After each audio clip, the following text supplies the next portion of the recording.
Yo, what's the crack? Austin and Nick here for the Midlife Analysis Podcast, episode 36! Why are you shouting? I don't know, it just feels right. To shout. You stole my introduction. you can say it again. You say No, because mine was better. It's wasted now. It's wasted. No, mine was better. No. Right, episode 36. Yeah. Yet to be decided. Titles yet to be decided because we're figuring out a bit of SEO, like search engine optimization, or optimization for our kind of podcast. I don't understand what you're talking about. No, because like getting like the optimization titles, because the title counts, like, so we have to go do good titles like and stuff like that. So, anyway, right, we got into Sophie's not here at the moment. She took a cheat day, because Well, we're coming to you a day early. You might not know this, but we're actually coming to you a day early. Because we'll upload it like Tuesday, but as usual, or Monday. I don't know. Because you're upset me now, because I told you to mention that and you said mention that. Like, it's not relevant. Sorry. Come on. Well, yeah, because we have to do it on a Sunday, it's not a usual day, because we usually do it on a Monday. But we're having still on a Sunday. Well, it's a bit of a change. Change up, yeah. Yes, and it's been a busy day. We're all tired. It's late now. It's like, what, 8:30? Like? Oh my god, it is 8:30, Jeff. Yeah. Sorry. On Sunday evening, when everyone's... Sunday evening, yeah, Sunday's a good day for Leo stuff. Yeah. Apparently Sunday's a Leo day. Is it? Yeah. Okay, get onto it. So we're supposed to go on to weight loss this week, so weight loss has gone great for me at the moment. Because I'm on the skinny jab. Shh, don't give your secrets away. Okay, this is a secret. No, I said that last week, I think. Okay.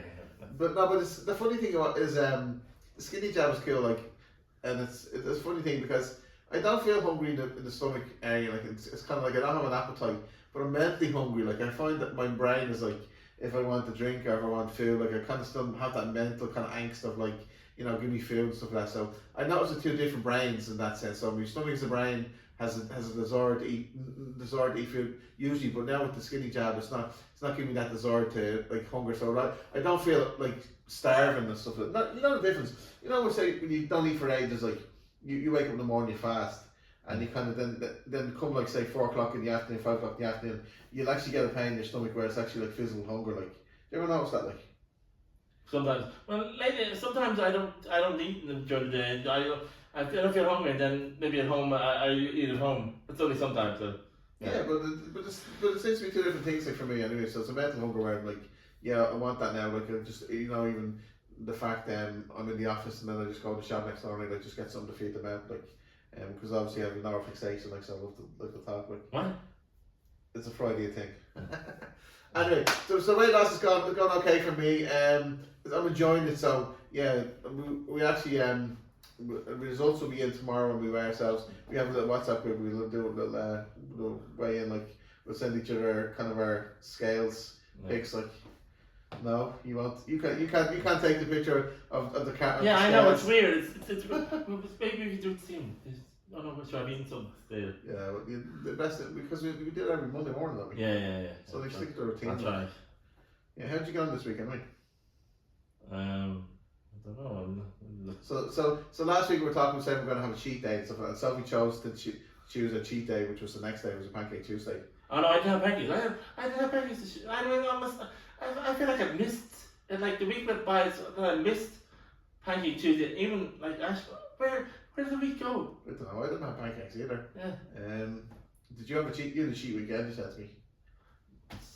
Well, okay. This is what you said to me though. Stop. So that was off camera. So that was yeah. What would you say? That was I don't know what it's called. That was off camera, like off record. Off the record. Yeah.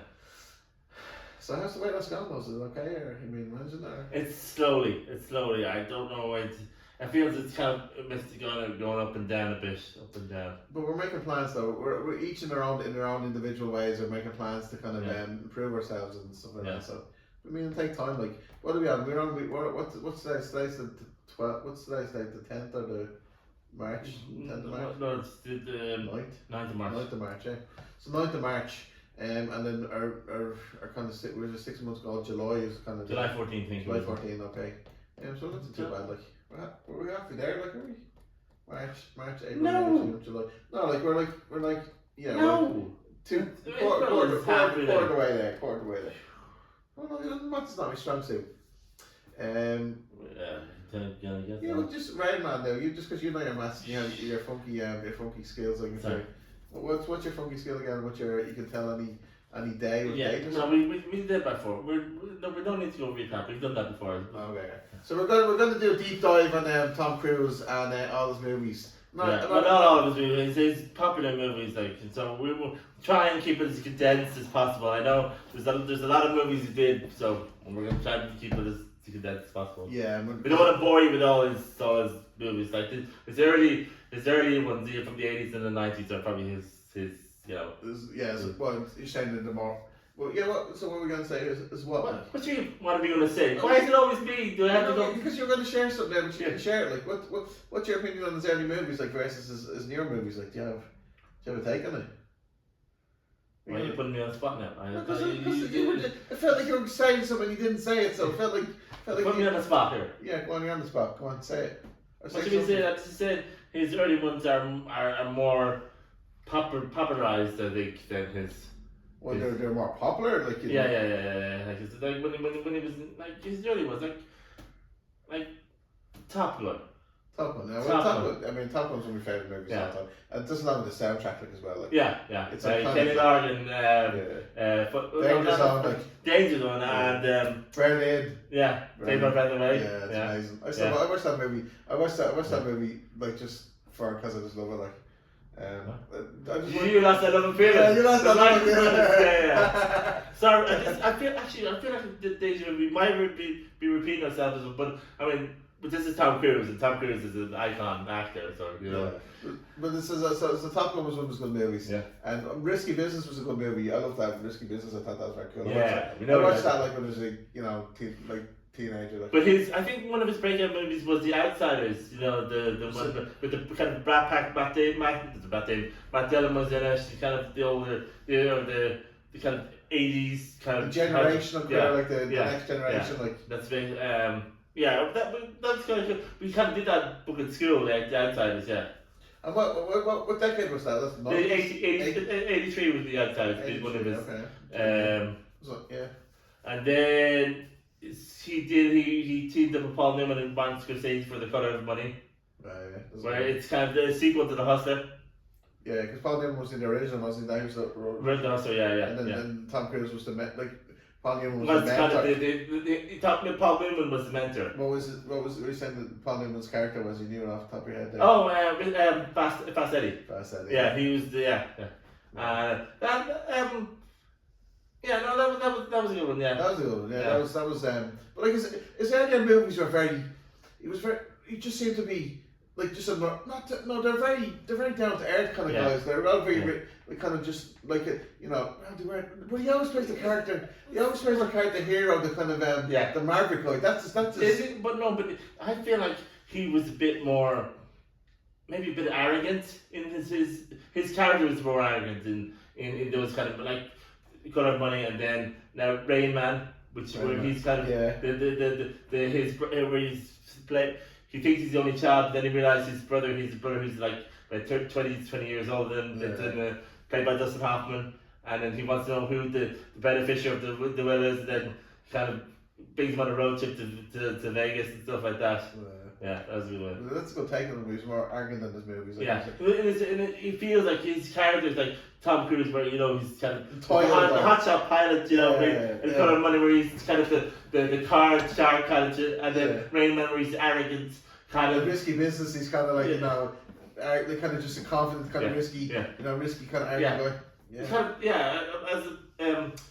But he was always confident though. Yeah, confident. Maybe it's confident. Yeah, confident, but he was always very confident in what he did. He was always just that kind of struggle, like that kind of that character of like that kind of hero. But kind of like it was a character that appealed to me, like in terms of like a lot of his movies, like so like does it appeal to you? Like I mean, But Rain Man was it was more of a serious movie. He kind of was a bit arrogant to begin, but then he kind of learns humility and stuff like that, kind of loyalty and all. Kind of realizes that because he wants.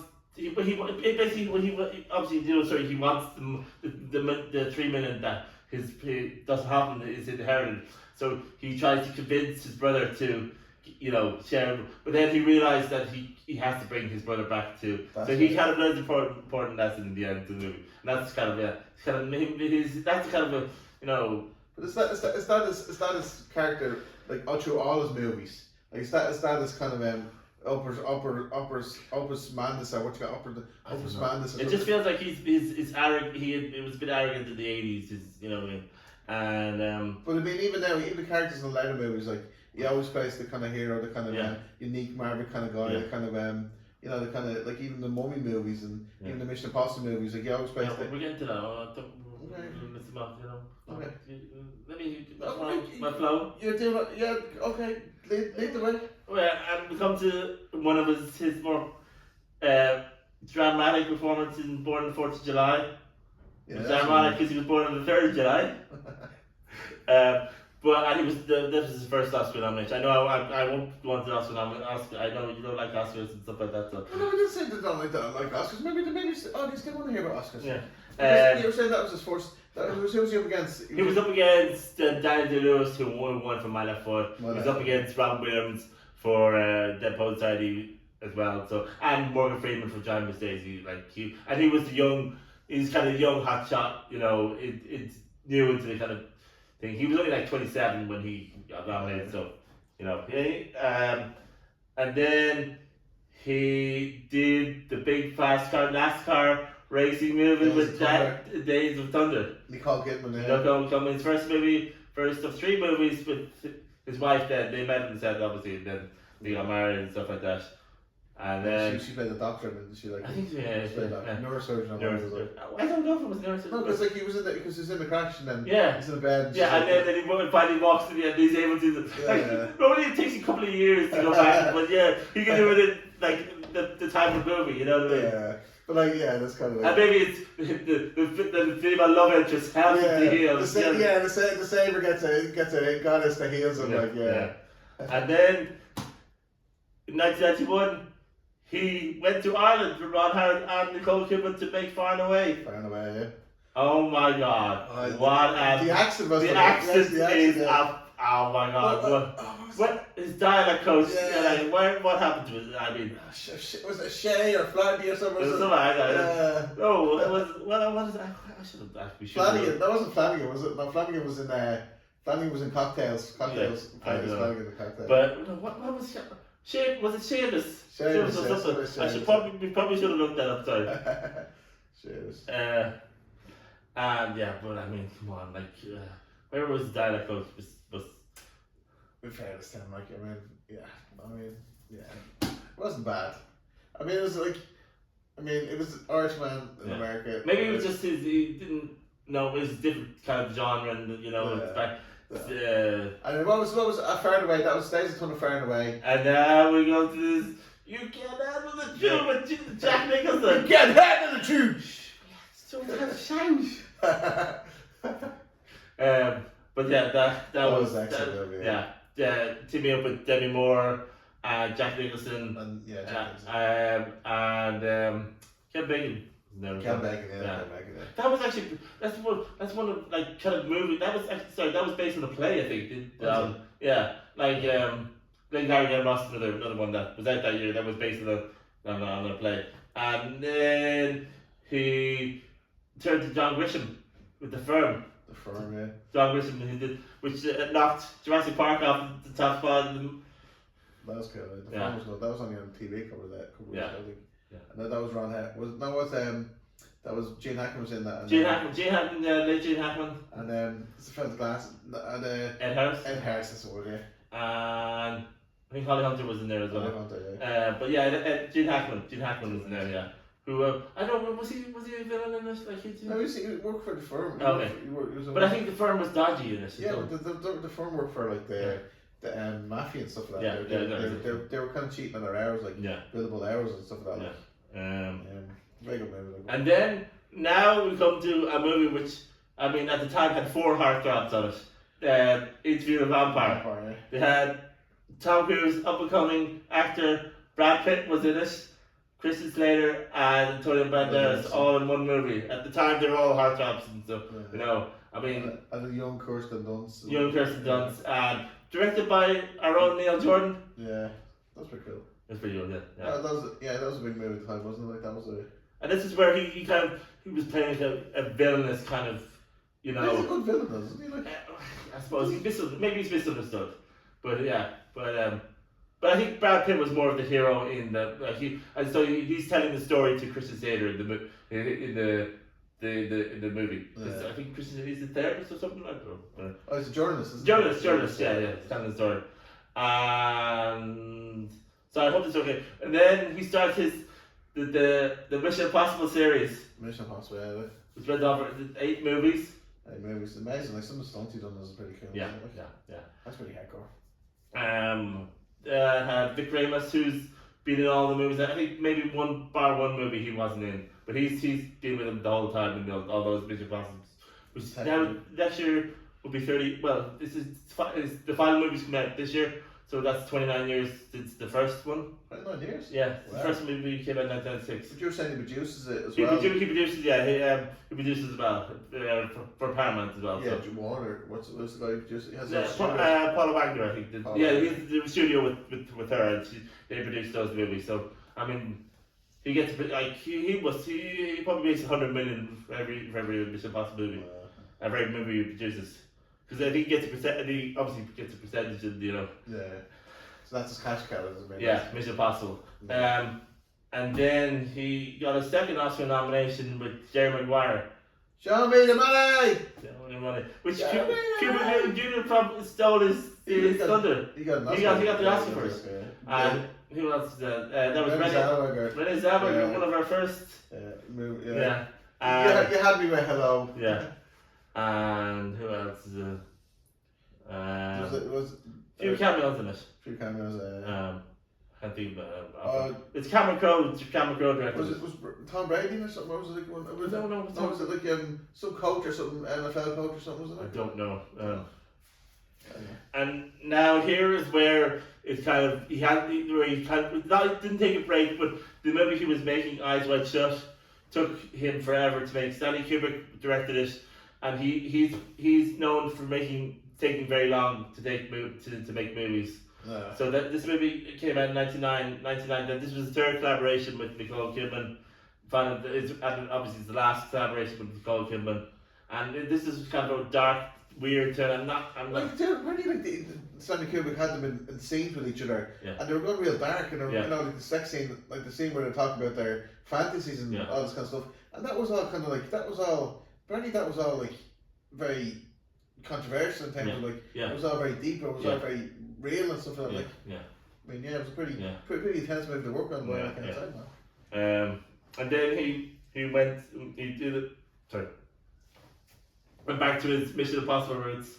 But actually, no, he did a small cameo in a movie, a few scenes in a movie called Magnolia from Paul Thomas Anderson. You said he got an Oscar nomination. He didn't win that year. He was still up against some great performances. That was Michael Caine won that year for the Cider House Rules.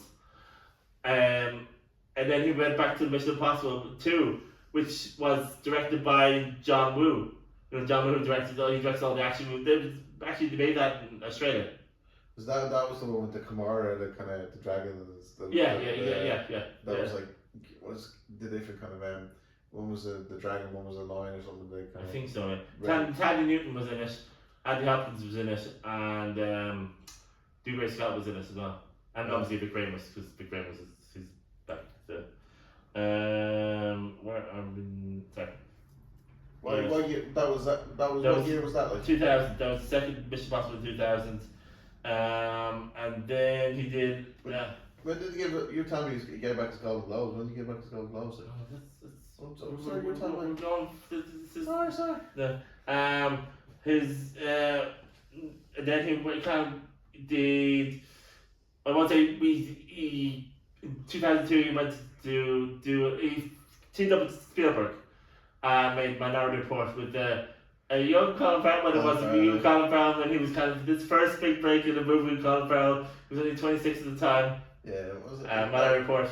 played a cop, didn't he? Like, cop who they basically it's a story about they arrest people for the crimes they haven't committed because they could see they had these like crimes. The precogs are the kind of three precogs who could see the future and see when the crimes have been committed. So they were able to arrest them. It's pretty mad. Yeah. Bit of a mad one, but I've seen that movie 3 times. Like, went on a date with some chick to watch it, and I think seen it 2 other times. Like, Spielberg, his first collaboration with Spielberg, which was kind of good. I think it's kind of it feel back to kind of Blade Runner kind of thing. I think just because it's the same kind of story of what's his name, Philip C. Dick or something. Seymour Hoffman? No, Philip C. Dick is the guy who wrote the kind of like this, yeah. So the Minority Report is funny because it's like one time he's running through the shopping centre and like they're looking at his eyes and retinas and they're saying, oh, this kind of clothes look well on you, or they try this different things, like, so it's all like future augmented reality and all kind of, it's a different take, and like it's a bit of a future kind of mindfuck, but it's interesting with like the way the cars now work and so it's very cool movie. And then he had a bit of a cameo in a Mike Myers maybe Austin Powers at the I think it was at the beginning or the end of the movie where he was playing Austin Powers in the movie based on Austin Powers in Austin Powers the Gold Member. And then he did another comic performance in Tropic Thunder with Ben Stiller, where he's the kind of the agent of Ben Stiller's character, and he's a bit nuts, and he's he does a dance, isn't he? Yeah, he does a dance, He's all in makeup and stuff like that. All the different costume on, like that's very kind of mad, like all. It's like and then I skip on these phrases and then he decided to change his genre. Well, no, he didn't change, but he kind of he tried to do a different genre. He went in to do a musical version of a film. Well, no, sorry, it is a musical. A film version of a musical, Rock of Ages. So he actually learned how to sing. So he was playing kind of Bon Jovi, Led Zeppelin kind of. Or you say slash character. Wanted Dead or Alive or something. Yeah. He sang that song Wanted Dead or Alive. What was it? I can't remember. I can't remember his name in it. That was actually when he turned 50. That came out when he turned 50. So what year is that then? Rock of Ages is 2012. 2012, wow. And he, at that stage he had done 4 Mission Impossible movies. All different directors though. Really? Yeah. And then he went... But you're saying from 2008 to like 2022 or 2024, like it's like he was only doing Mission Impossible movies. Well, the Mission Impossible movies were his only successful. Like the other movies he did were kind of small. They didn't do as well as the Mission Impossible ones. But we had Maverick, but that came out. Actually, between 2018 and 2022, he had no movies out. I think obviously COVID had hit, and he felt like because cinemas were closed, he wanted to see people see them in the screen, so he released Top Gun in 2000, which would have come out in 2020, obviously, but for COVID and stuff like that. Yeah, but he's like you did say that he just wants people to see him in the big screen. So he's a pretty like productive actor though, isn't he? Like, I mean, he's done a lot of movies, isn't he? He has, movies. And that obviously had good. That was well received. I think that was his highest grossing movie. Maverick. Well, Maverick, Top Gun. The soundtrack on that is amazing. I love the soundtrack. It's so cool. But even the movie itself is like you have all and it's a kind of note to the past of the first one where Goose' son is in this. Yes, it was all very well done. It was very seemed all very authentic and congruent, like with the kind of the previous one, even with the song when he's in the bar, like they're singing great. Exactly. Flashback. But it would have been good if they had the lead lots of love appealing somewhere. But even that'd be too cheesy. But that'd be the original though. But then they have the kind of instead of the volleyball team, they have a American football team. I love the song. Yeah, what's it? I was like, I'm not worried now. Like, it's like kind of cool. But that was kind of his I would say No, because do you know what? I thought the movie like it's a good franchise movie like in terms of like it was a happy ending. It was very the previous one he was younger and he was all it was all bravado and stuff like that. Like in the Maverick movie, I was like there was like scenes where I was like, oh no, this is not gonna end well for him. Like and it was genuinely like like it was like kind of that's like I was like like when he's in the flying in the plane like and your man's coming behind and shoot the rockets down and I was like. First or the second one? Second one, like. Yeah. Because like the first one was all like it was like so cool. I mean, but it was a great ending though. The second movie. And it was nice. It was first one we kind of had the dark tone of his friend dying, whereas this one he didn't. He kind of made amends for what happened. Yeah, it was redemption. It was because there was a bit mythology. There was a bit like the first one was the hero, the savior, and then the other one was the redemption, and there was another the Goose of Sun was the kind of savior in some ways. And then even the other guy it was kind of redemption. It's kind of made kind of up and coming. It has a few up and coming stars. Glenn Powell, who's in that, she's an up and coming star. There's another one, Monica Barbara, who's an up and coming star. She was nominated for an Oscar this year. Yeah. And there was the fella in the Gorge, Chris the Gorge, like it was Chris Teller. Miles Teller. Yeah. No, but then the other one, I'm just trying to think of the fellow that was in Twister and stuff like that, like is like. Yeah, that's the Glenn Powell. Oh, okay. No, but I'm talking. There's another guy who was not. I know it's John Salary. It's the other guy. Fellow Glass. Yeah, John Hamm. It's John Hamm. John Hamm. And obviously there's a cameo from Val Kilmer, which is nice. That was very cool. Because it was very, very well written. Yeah. And it was nominated for Best Picture. Yeah. But yeah. Yeah, but see, here's the thing. So Tom Cruise, like he's so productive, like how come he's never got an Oscar? Is it just? Do you think there's an Oscar in him? Like? Oh, sorry. You asked about Golden Globes. Yes, when there was he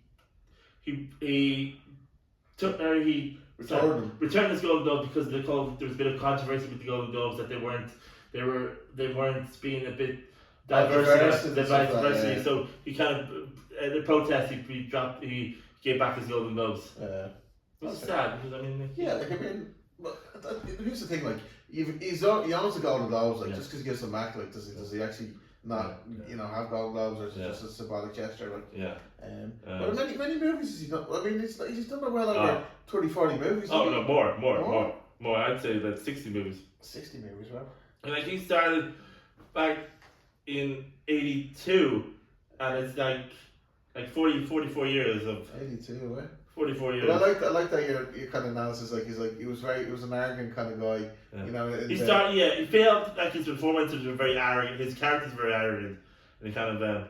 But even in the Maverick movie at the end, like he was very fatherly. He was sacrificing himself in the sense.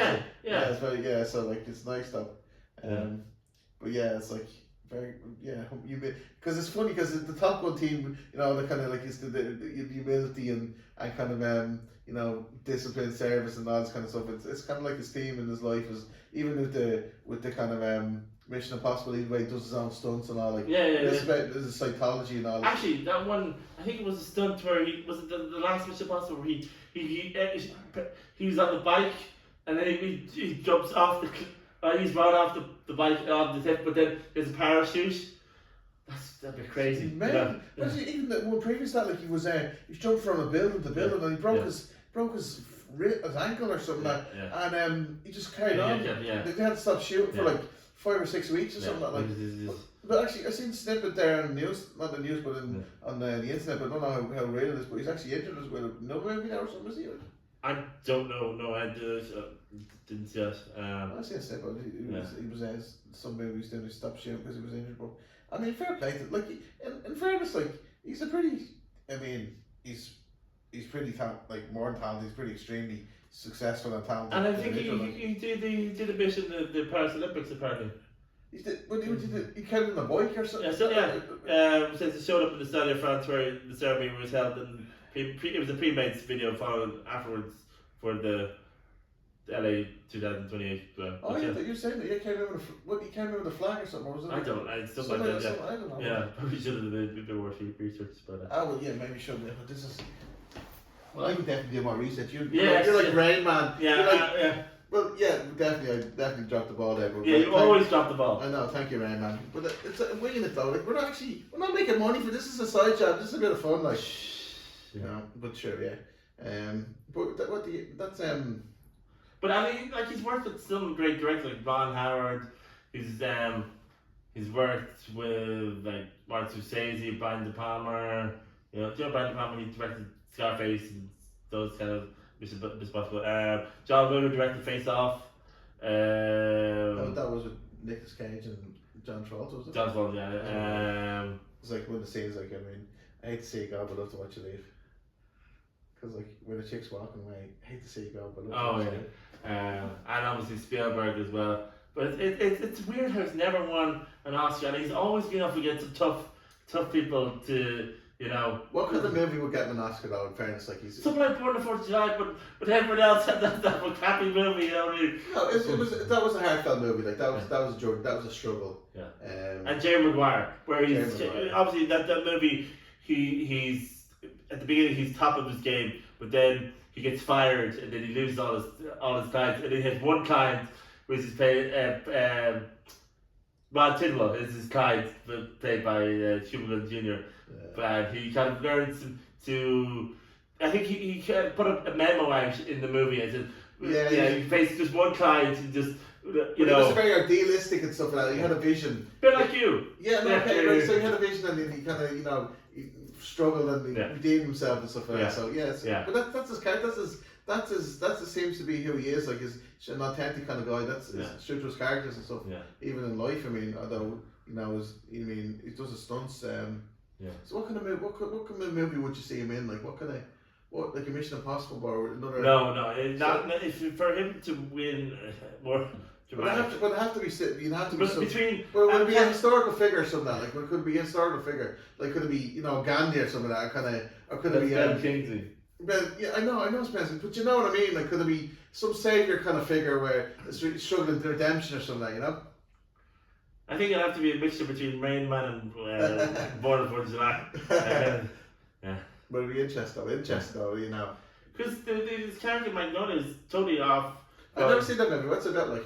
Oh, it's a long time since I've seen that. It's like 25 years since I've seen it. You said you fell asleep. It's a weird. It has many stories. Like he played a character who was kind of a preacher, and his relationship with his dad wasn't great. His dad was dying. His dad was played by I can't remember his dad, but yeah, his character was a bit eccentric. Yeah, but is he too big? Is he too big now to get an Oscar?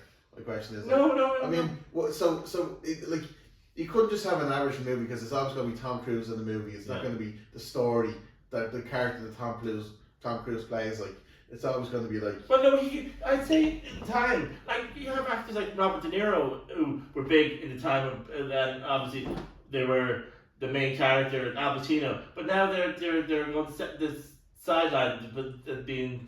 Like in Rob De Niro doing the comedy and stuff like that. No, but I mean being supporting characters. So I think that's where he could get it. Or like Paul, like the movie Color of Money. Whereas I think it's. Honestly, Paul Newman is not really. It's more Tom Cruise. But I think so. Tom Cruise played a mentor to someone. Yeah, or maybe. Like the kind of as you say, like the kind of supporting actors. Yeah. Like Sean in Good Will Hunting or something like that. Rob Reynolds, Yeah, like a character that's lived and stuff like that. Yeah, that's a good point, yeah. Even I mean, Topic Thunder could have been in one, but I don't think. I think I think they for that one they leaned more towards Robert Downey Jr. Yeah. On that one, they focused on his campaign for his, and obviously. Oh, hang on, sorry. Oh, but yeah, even if Tom Cruise can play the character where he's like. He's humble. He kind of hums himself down, and the kind of he plays the villain. But what were we talking about the villain? He was the villain in Collateral. So he played a villain, and it was and in Interview with a Vampire, but it wasn't. Well, I would say Interview with a Vampire wasn't really. It was more of a comical villain, but Collateral was more of a psychotic villain. Yeah, but if you can play a historical villain or kind of some like kind of historical villain. No, but a redemptive villain or something like a villain that gets redempted there, something like. I don't know, but that kind of way. He has to kind of go through kind of redemption or whatever. But you don't see him. I mean, you don't see those actors anymore. Like, you remember the '90s, they had all the, and even in the early 2000s, they had all the box office. No, there's not. It's different. You don't know what's going to be number one or what's going to have a big. Yeah, but that's a good thing, though, isn't it? Like, I mean, because then you get surprised by movies, like. Yeah. I like to be surprised by movies. I don't like them too predictable, like. I saw a clip of an interview with Matt Damon, and he said he turned down Avatar, and he actually was going to get 10% of the profit. So he turned down $270 million for that movie. Because he would have got 10%. He did Born Identity instead or something. There was exactly Born Ultimatum, but there was post-production and stuff on that that needed to be done on that. But yeah, and he kicked himself. Yeah. Yeah, well, here's the thing. Like, do you know these things in advance? Because you've got to live your life out of it. It's funny that. But Jim Cameron, of course, it was going to be big. You know what I mean? It was I'm sure every actor has one movie or two movies where it's like, I shouldn't have done that, shouldn't have done that. But like, it's like what was the movie we were talking about there a while ago that we can't unsee the character that plays Bryan Cranston in like in Malcolm, but even Breaking Bad, like it was another actor playing that you can't see. Well, you don't know if it was like even coming back to, I remember watching Da Vinci Code, and I was thinking Tom Hanks was in that. I think maybe Harrison Ford probably would have been better for that role, because it's more of an archaeological. Well, what we had Forrest Gump as well, though. Tom Hanks, there was someone else supposed to play that role, wasn't there? There was Tom Hanks. I think it was Bill Murray wasn't there. I mean, it was at one point. Maybe John Travolta, I think. Yeah. But John Travolta went on to Pulp Fiction. Yeah. So. Yeah, but that movie's just kind of the movie's just growing you, like, and sometimes when you see it the first time you see it, like you can't unsee it then, so you're always checking back the references. I don't know some. Well, say you can't, like, say for example Tom Cruise or Tom Hanks or Tom Cruise in Top Gun. Yeah. You couldn't see any other actor in that kind of role, like. You put you cannot see it, like, so you have to, so you kind of see the movie the first time, and then you kind of just, that's who they become, like, they become that kind of person, like. Yeah. So. Anyway, what else are we going to talk about? We did many movies. We're not going to touch on the. So we're going to do a thing where we're going to deep dive on actors and we're going to deep dive on directors for the next couple of weeks. Yeah. I will do more research. Yeah, better. I know. Better. It's like 15 movies we did for that one. We were going to do Spielberg as well, but we kind of just. Tom Cruise took it on. No, we're going to save it for next week. Yeah. We're going to save it for next week. We not that we're doing Spielberg or Scorsese next week, so you tune in, follow us on Spotify, subscribe to us on YouTube, go on, add comments on Facebook and the Midlife Analysis podcast. Feel free to comment. We'll put up a poll later on. And please vote. Don't vote. Yeah, vote, you arseholes, or fuck off. Don't say it. Stop it. Sorry, folks. Sorry, but I love you, really. Oh my God, you're going to get kicked off now. I'm going to get Nick kicked off. Okay, right. This is a bit of banter. So, hopefully no one sees the end of this. No, we're not going to finish. We're going to finish it yet. But so, right. So Tom Cruise, like, so, has this kind of arc of kind of going hero to what's the arc of like the king and the tyrant. I mean, does he have to become a tyrant to get the way the arc of justice, or you have an arc of like your kind of dynamic of personality, like or the archetypes. Someone's the king, someone's a tyrant, and most people are in the middle. But you can kind of go the extremes, like. Are you a tyrant? No, I'm not a tyrant. But here's the thing, like, does he have to become a tyrant to get the Oscar, like? Does he have not a tyrant, a mentor? Maybe he doesn't want the Oscar. Maybe it's just. Maybe he doesn't want the Oscar. I'm asking the question: how would he get an Oscar? Like, I mean, what kind of movie would he have to do? Like, what kind of, I mean, you're making a good point. Like, he learned. He was very arrogant at the start of his career. Yeah. His movie was very arrogant. Yeah, as a kind of character, and then he learned a lot of humility as he gets older and stuff like that. In the movies, like, what would be his next kind of iteration of character development or character archetype, like, what would it be? Would it be a mentor, or would it be Would it be villain or? So we could maybe do a third movie of the Hustler, of the Colour of Money, do a sequel to the Colour of Money and be the mentor to the next person who's like team up with Miles Teller or Glenn Powell and mentor the two of them as the Yeah. Okay. Yeah. No. Maybe. Or NASCAR. You can go back and do Days of Thunder. Yeah. Oh yeah. Yeah. It had to. Would it be a historical? Would it be a historical story though? Would it kind of you know, it's like the Oscars have a kind of they have a tick box of like what movies are more likely to get best picture, best actor, Yeah. like. It's the emotion. It's emotion. Yeah, emotion. Okay. Yeah. Interesting. I'm curious that though. Like. Why did I always bring that up? It was just. No, but it is interesting though, isn't it? Like I mean now he's a lot like even I haven't seen the last few Mission Impossible, but he seems to be a lot kind of more kind of taking over kind of daddy role or kind of the king role and stuff like that. Like where you get this king role from? Because like he's like a hero and stuff like that. Like someone would he go to like a third, like would it be a baddie, like would it be like kind of like be more destructive, or is it supposed to like More destructive. or more of a savior role, like Yeah. kind of he plays the savior role great, like would you have to get do a more destructive role and kind of well he actually ironically he did get nominated for Tom for being a producer on Top Gun, so I mean he could have won if Top Gun was more popular, probably could have won Best Picture. He could have, if they campaigned a bit more, maybe he could have won Top Gun Maverick. Top Gun Maverick, yeah. But it's interesting though. Anyway, we finished now. Are we gonna waffle on? No, I think we'll finish there because we're about to. I'm afraid you might say something really bad. Sorry, we're gonna go. Sign it. Alright, folks, love yous and leave yous. Sign up and follow us on Spotify if you're not already followed. Subscribe to us on YouTube. Comment on Facebook or comment on YouTube and Spotify. Love yous guys. Take care. See you next Monday. See you next Monday. Bye bye. Adios.